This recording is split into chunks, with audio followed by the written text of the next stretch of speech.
On today's show, we will have SACHA Stone, founder of the New Earth Nation and Humanitad.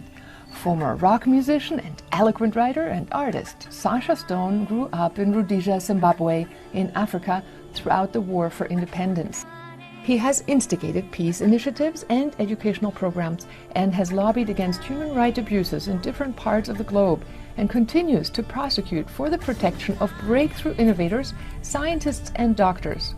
SACHA founded the New Earth Project, the New Earth Nation, a movement of sustainable, sovereign, and self-determining communities. SACHA is a public speaker, publisher, writer, and filmmaker. Today, with my star guest, SACHA Stone.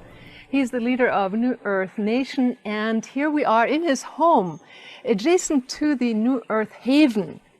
And I will blend in some beautiful footage of the amazing architecture that you can find here, which is part and parcel of the whole ideology behind the movement that you spearhead with New Earth Nation. And SACHA, you can give us a little background. I will have already given you a little introduction here about his amazing background. Today we're here to talk about something a bit more esoteric, the nature of the universe, the fabric of time-space, and how exactly consciousness interacts with the fabric of time-space. So that's what I'd love to talk with you about. Okay, well, that's a simple script, isn't it? Yeah, well, that's the conversation we've been having as friends for some years, in any event.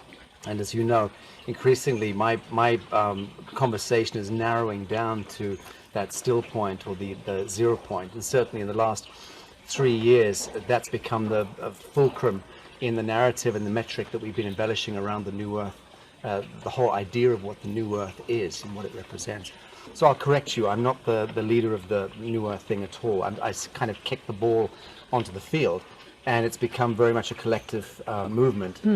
So the brain trust that now drives the New Earth metric is so much more expansive than anything I could have conceived of. We've got the Institute, we've got the New Earth Havens springing up now, we've got the New Earth Project, about 14 websites, which are a complete repository and archive of sharing and exchange and knowledge and resource and what have you. So it's taking on a life of its own, and we've also begun engaging now with governments proper to begin the process of articulating the New Earth Nation metric into the mainframe, meaning to say, New Earth is the signature for the new Homo sapien, and that's the human that determines to step outside of the proverbial matrix, Exactly. and out of the false light, Yes. and into sovereignty, creative expansion, and auto-determination, self-determination. And so today I'm here. You are very much in favor of natural law and in support of all the political aspects that can give freedom to the autonomous sovereign being, but you also come from, and that's what I love about you, the awareness that the autonomy comes from deep within the supra matrix of consciousness. So if we can talk a little bit about that, but first I want to ask you, if you can summarize New Earth Nation, what you want to achieve with it when people join, what will people get out of it? What do they move into? Well, myself and Greg Paul and a number of the foundational team of New Earth have maintained since we launched the movement in 2013, 3 years ago. When we launched the movement, one of the things we stated at the time was that if in 10 years' time the New Earth Nation exists as a meme, we will have failed in our endeavor, because this is just an idea that is trying to take us to that platform where we don't need to create identifications any longer. We don't need to create boundaries or definitions of who and what we are, because we are essentially divine, essentially immortal, essentially multidimensional. And if we truly, truly, as a collective species, step into that super nature or that super consciousness, and engage the proverbial ascension spiral, which is a matter of hyperdimensional physics. This is not woo-woo. Anyone who thinks it's woo-woo is by definition drunk on propaganda or snake oil of the old Cartesian, Newtonian, Einsteinian model of reality, which frankly is broke. Is as outdated. broke as US modern politics is broke. So if we're unable to look around ourselves at the matrix and identify that what has emerged on the planetary archetypal landscape is a perfect reflection of what we've amounted to as a social ecology, as a social economy, and own it and say Clinton and Trump are optimum archetypes of the failed feminine and failed masculine in our midst, and that's representative of you and I. It's not to blame them or anything outside of self. Yeah, and that's our collective self that is represented on the outside. However, there will always be pioneers and spearhead people, and that's why we want people like you to talk. That's why I have the show, to get people into the awareness that the supradimensional, the getting out of the matrix is possible. So what is beyond the matrix of time-space? So let's just stop there. There is no getting out of the matrix. There is only falling and nesting perfectly within the matrix until the matrix has no traction or purchase any longer. The matrix is mutant nested ethers. The building blocks of our holonomic reality have conspired by a soul covenant, a collective soul covenant, to aggregate into a mutancy. So the absence of a noosphere or Gaia consciousness, actuated consciousness, is a reflection again of the unconsciousness of the sentient beings that are on the surface. In this case, Homo sapiens sapien. And the Indians call it Maya, and Maya, the world of illusion, is not the ultimate truth. And it is really our job to ascend or become aware of that noosphere, that 0 point beyond it, where we actually reside, in our awareness of who we really are. But again, to change the language, it is not ascending in the sense that people are normally apprehending that notion. Correct. Because it's not about moving away or toward an object or away from selfhood. It's about actualizing self and becoming the point of redemption or salvation or absolution within self. That then assimilates and absolves all of the mutant nested ethers of reality into the 0 point, and therefrom, as the emissary of Godhead, one then reconstructs the pattern of perfection in its highest expression. And that's what each one of us are, the living technology that is capable of absolving all that is ill-fitting in the patterns and rebooting them into patterns of perfection. And the Homo sapiens sapien proper, that's you and I, warm-blooded, not Draco reptilian or Zeta reticulan or, mantis or all the rest of it, but a full-fledged, actualized human being is by definition that living technology in this quadrant of the multiverse, the only being, as I understand it, that is the living technology having the capacity to phase conjugate directly with source consciousness, and thereby we become the Jacob's ladder or the Grail or the golden key for all realms of expression in this quadrant to find their way back to source. So the actualization of you or I becomes the messianic principle. It becomes the Christos principle. It becomes Bodhisattva. It becomes all of the highest ideals and signatures and totems that we, all of us, hold most sacred. We are that living totem. We have to disidentify with the external notion of those totems, the religious constructs, spiritual constructs, and become it. Embody it. Yes. And so you're speaking about becoming the 0 point within the center of our consciousness, which is neither a movement into something, but rather, we could call it an awakening, a becoming of that which already is. So that shift, do you have any suggestions of how that can be done? Disidentification from the critical archetypes and totems that define our false light reality is a good start. And we have identified, or I have identified in recent years, that in the most simplistic of terms, that comes down to time, identifying with time, wishing each other happy birthday, celebrating anniversaries, buying into a Babylonian codification of a false light matrix, because that's all that the calendric system is. Calendars and time signatures only serve to qualify the efficacious harvesting of human energy. And otherwise, there would be no time signatures employed. True. We were intuitively keyed into the sun, moon, and stars. We knew how to navigate before, as a species, before time was imposed by a Babylonian priesthood, so to speak. And that priesthood, which is codified in the modern context in the last couple of thousand years within the Roman Catholic Church and the Vatican conspiracy. But that's played then out into how we've rolled longitude, latitude, time signatures out, calendars, a 12-month calendar, which is as illicit as it gets, so out of resonance and synchronicity with the galactic cycles. A 12-month lunar calendar, what? 1 month is 28 days, one's 30, one's 31. This is a nonsense. There's 13 lunar cycles in an annual cycle, and we should be on a 13-moon calendar, if anything.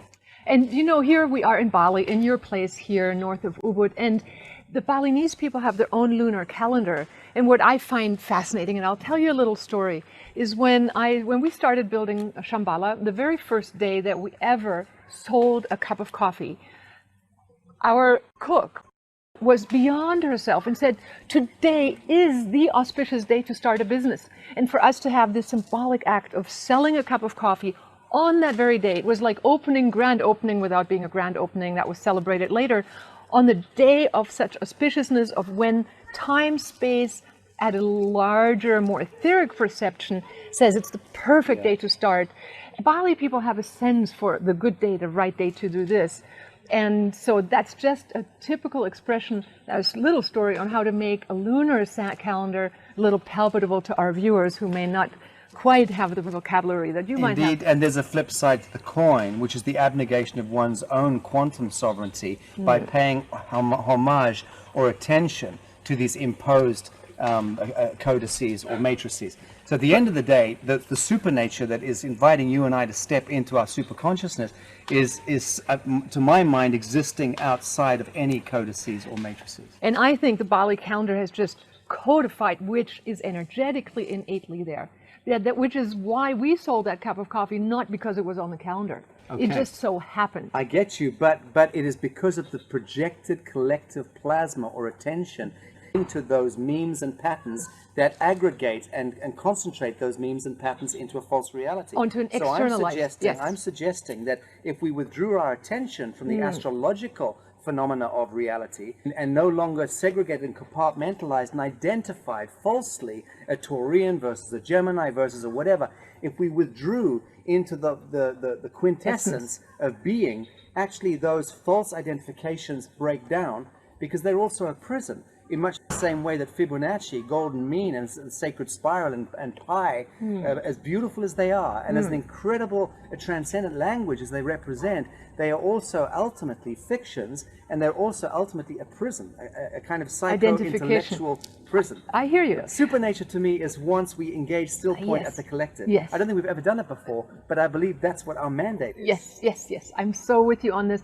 And so when I experience you, sometimes we sit in a large circle of people, you talk, you happen to, and I'm going to say this honestly on camera, I experience you as activating yourself at another dimension where we can all partake and communicate together in a supra-conscious sphere, which is an entirety away from the you and the me. It becomes the isness, and it's a vibrantly alive field.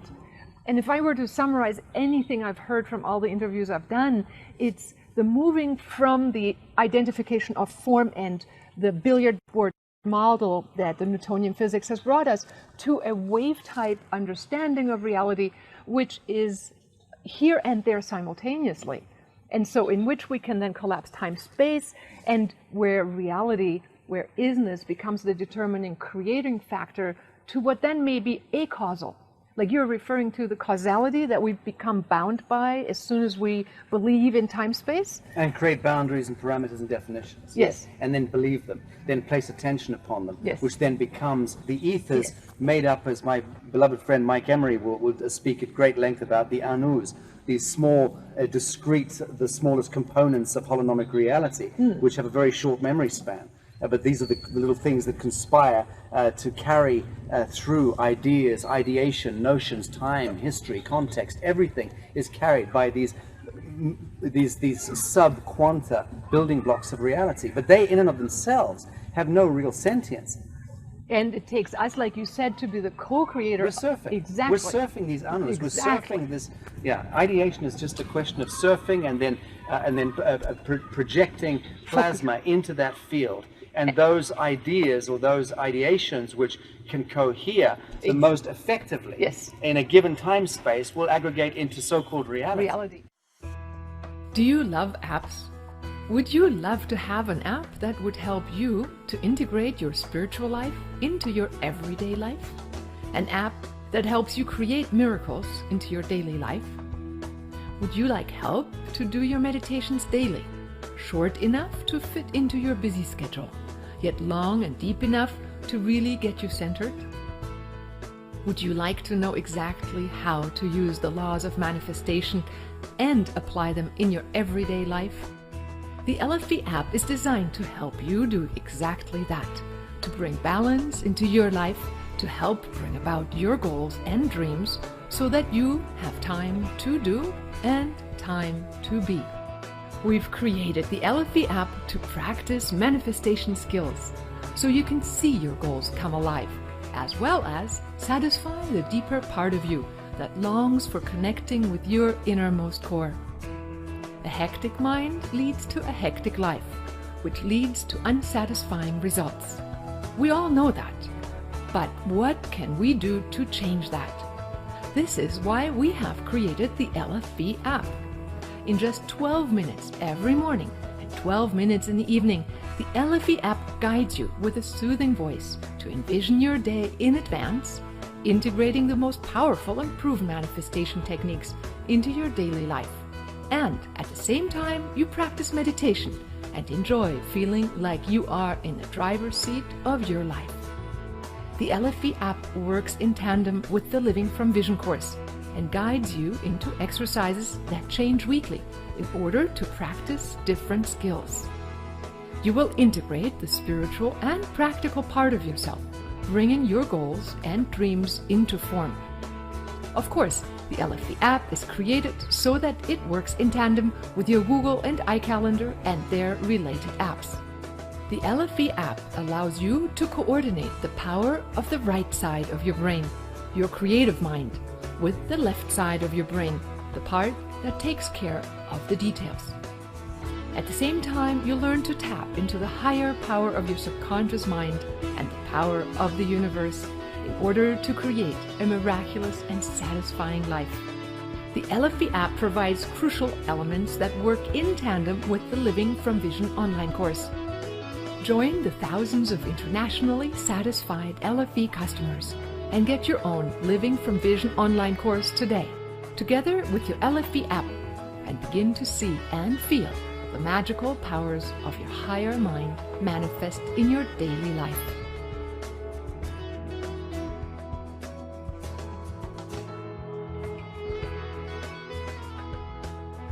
So that brings me to the next question. How could a viewer that might be listening in create such coherence to become an effective surfer of the Savuya, as Gary Zukav used to call it in his book back in the 80s? I'll say it again, it's connected to time and the disidentification with time. Okay. Because if I, within self, begin the process of disidentifying with the false notion of time, and begin to engage still point or 0 point, literally start to pull back. Beautiful. And stop. I stopped in 1997 acknowledging time in my own life. By way of example, I literally stopped and pulled out of it. So I don't speak to my age or my date of birth or my astrological horoscope, anything since the 1st of August 1997. I won't utter it, I won't speak to it. It's not because I'm afraid of aging, it's not because I'm afraid of death, I'm afraid of people finding out my true age, but I do care about myself ever falling back into those mutant patterns of identifying and projecting anything into that falsity. I stepped out of it, and I've seen already in my own life how that serves me. It serves my capacity to expand and project plasma into the field in a way that is so unconstrained, so uninhibited, so uncontaminated, and there is no fear. And this is what the great discovery for me is that when one becomes timeless, one by definition becomes fearless, and vice versa. So fearlessness and timelessness become the quanta within which the creature you just described emerges, the one that we're seeking, where our supernature emerges. So the collective becoming of that, and us partaking in that collectively, how do you envision that? Because what I see truly is a school, an Earth House school, where we have grade number A, B, C, or 1, 2, 3 through 12, whatever. We have graduates, we have doctors, and they all have their place. If we only had graduates, we wouldn't get very far. However, so in this gradation, do you really, where is the medium where people can meet in that beyond space? I believe that, again, the 0 point requires that we detach ourselves from all hubris, psycho-intellectual, psychocultural hubris, take a step back into the flame of pure truth, which recognizes only one thing, and that is that it knows nothing at all. And from that space, as a living field of expression, the human family should sit in a circle, retreat back into what the Africans in my part of the world where I come from refer to as Ndaba, my children. Let's sit around beneath the tree and tell stories. Yes. It's our stories. What do you know? What have you learnt? What do you feel? These are what we should be learning from one another. Children should be sitting in circles, speaking of what they know, what they sense, what they intuit, what they feel. And in the telling of true stories, where there is no need for education, there is immediate exponential expansion, creative expansion there. And more important in the creative expansion is the capacity then to cohere to that flame of Atman, the becoming of self-actualization, recognizing that my story matters. What I feel, what I say, what I believe, and I express it openly in a forum which is not inhibiting, not confining me, not cutting my hair, not putting me in a fucking uniform, not binding my feet up in little polished shoes, not frog marching me off to school 5 days a week, but actually engaging my organic nature, my sentient flame. That's a space which does not require or even acknowledge the term education, but that's genius. Yes. That's enlightenment. And my mom actually, and I think that falls into that category, she asked me, what is it you feel about something? How cold or warm is it when I was 6 years old? And I would go, I don't know, maybe cold, maybe warm. What do you hear, she said, when you, in the middle of a forest, when you listen to the silence of the trees? And I'm going, She asked me, close your eyes. What do you see? Beautiful mama. I'm blessed beyond. I'm so grateful. My mom died when I was 23, but what she left me with was phenomenal. And I think it's that... You can share my mama if you like. My mama's mama enough for more than just me and my sister, for sure. I remember the story you told about your mom hanging out of a helicopter being a journalist in the war-torn Zimbabwe. I certainly, from month to month, I was very concerned about never seeing her again during the war. That was scary. Much of a signature of my childhood. Yeah. That would be very hard to take. I can imagine that.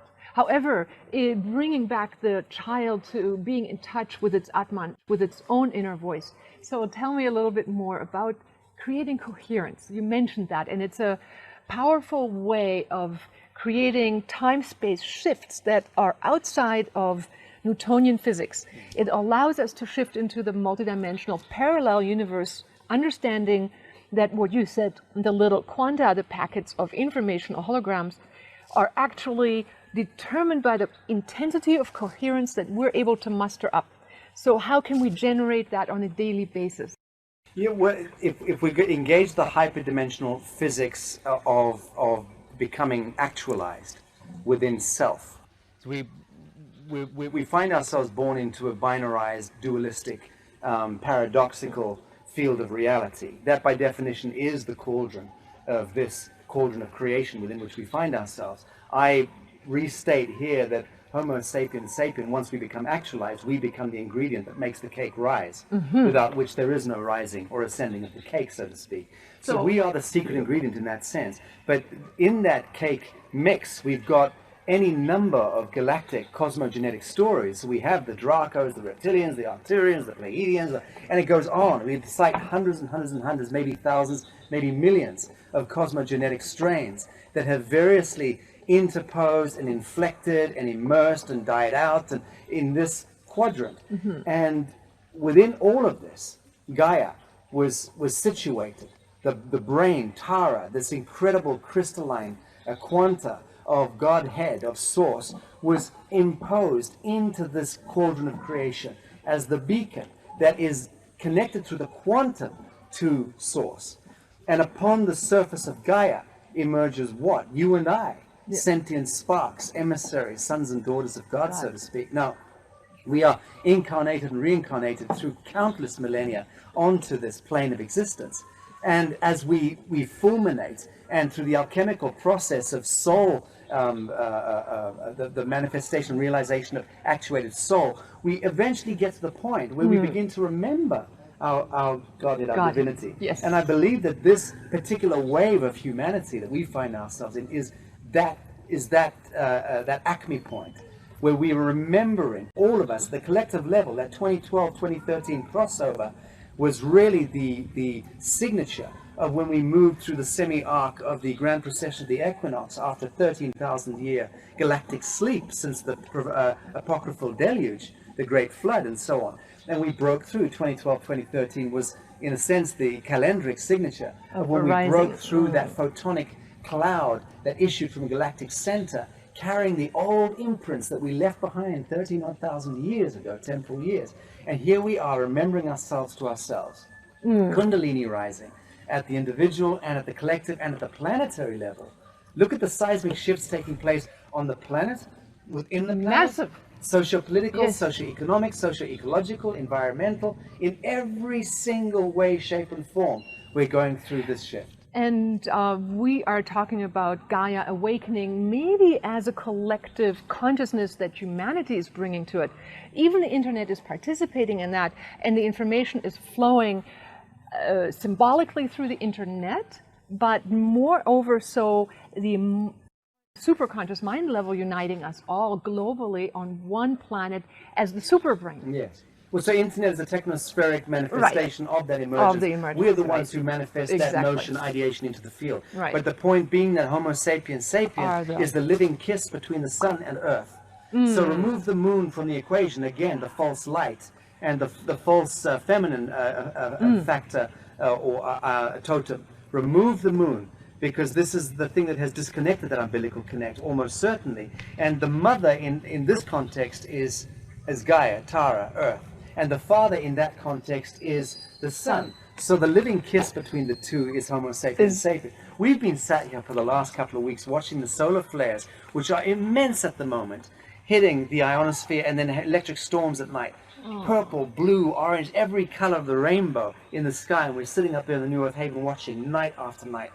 And I know what's going on, that these transduced codes of ascension that have come from galactic center, hit the sun, been transduced by the sun, have now been sent out as solar flares by the sun, impacting the earth. Of course, we're told, cover up, solar flares are terrible things, and put your sunglasses on, and protect yourself against we should be receiving them like this, because, and they have been transduced again by the Gaia brain, by the iron crystal dodecahedra brain of the earth, which sends those telluric forces back up to the surface, bare feet, for the love of God, bare feet, and Kundalini rising, and we can then transduce those hyperdimensional codes into our DNA and our RNA. And by definition, re-engage, what is it? Oh, that would be immortality. And becoming the true immortal being, not as eternalized as I would have us believe in, becoming a transhumanist with our brain put into a computer, but being that illuminated organic, Atma. Living, super organic awesome. immortality. Because don't kid yourself, the human bioform is designed to last for an infinite period of time. Once time no longer exists psychologically, time is no longer a factor. And you become the eternal being. There is quantum stasis in that sense, but that stasis is by definition multidimensional and effervescent. And once you become fully multidimensional, you awaken and walk outside of time-space anytime you please. So my soul migration. That's correct. Soul migration. Point being, one should never die in a hospital bed in four walls. In a civilizational construct that is super conscious, we transmigrate our souls at the appointed hour when we choose to do so. And that's it. And ultimately, we are only the soul spark that forever lives. If you, and maybe, let's just assume, you are now, and have maybe always been, the super conscious being that at the blink of an eye could turn anything in the entire appearance of what looks like your planet Earth, change or move anything into existence, what would you create? I would recreate exactly what I've just seen on the radar screen, because I know that what I'm just about to recreate was the highest pattern of perfection in the now. I honestly wouldn't change anything at all, because I've come to the recognition in my old age that whatever is manifest on my radar screen in the here and now is the absolute pattern of perfection, wherein I can self-realize, self-reflect, and dance the and dance. own. Yeah. Yeah, and So I dance don't want life. I don't want to prognosticate or paint on any other canvas. This is the canvas I choose to paint on. This is why I'm not waiting for the Pleiadians to rescue me. Awesome, beautiful, beautiful.